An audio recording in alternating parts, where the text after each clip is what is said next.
பெருந்தலைவர் காமராசரை தந்த இந்த புண்ணிய பூமி தவப்புதல்வரை தந்திருக்கிறது.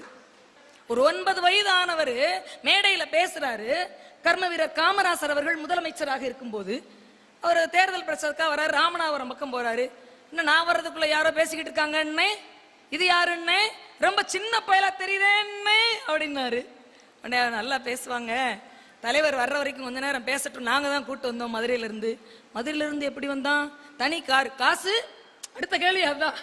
9 வயசு பையனை காசு கொடுத்து கார் அமர்த்தி, எந்த காசு? கட்சி காசு. எங்க இருந்து வந்துச்சு? போகும்போது நான் கூட்டு போறேன்னு.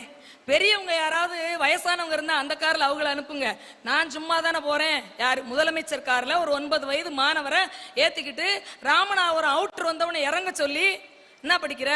ஐயா இது மாதிரி 6ஆம் கிளாஸ் ஏதோ சொல்றாரு. இதே வேலையா திடுறேன், நல்லா பேசுறேன்னு மேடையில் ஏத்தி விடுறாங்க, கைதட்டுறாங்க.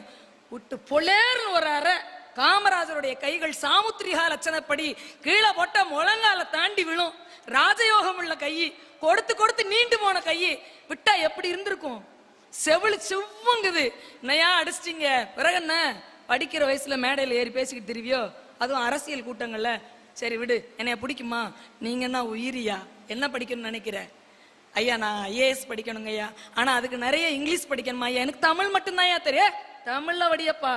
முதலில் ஈயாப்பா என்ற தேர்வை விருப்ப பாடம் தமிழிலே எடுத்து பாஸ் பண்ணது பாலகிருஷ்ணன் ஐஏஎஸ் அவர்கள் என்று சொன்னால், மலையிட பெயர்கள் என்ற ஒரு ஆய்வு என்ற நூலை தர முடியும் என்றால், ஒடியா என்ற மாநிலத்தினுடைய செயலராக இருக்க முடியும் என்று சொன்னால், இன்றும் நீர் மேலாண்மையும் ஆராய்வு நூல்களையும் தந்து கொண்டிருக்க முடியும் என்று சொன்னால், இந்த தனி வரலாறு, இந்த தலைவர்களுடைய வரலாறு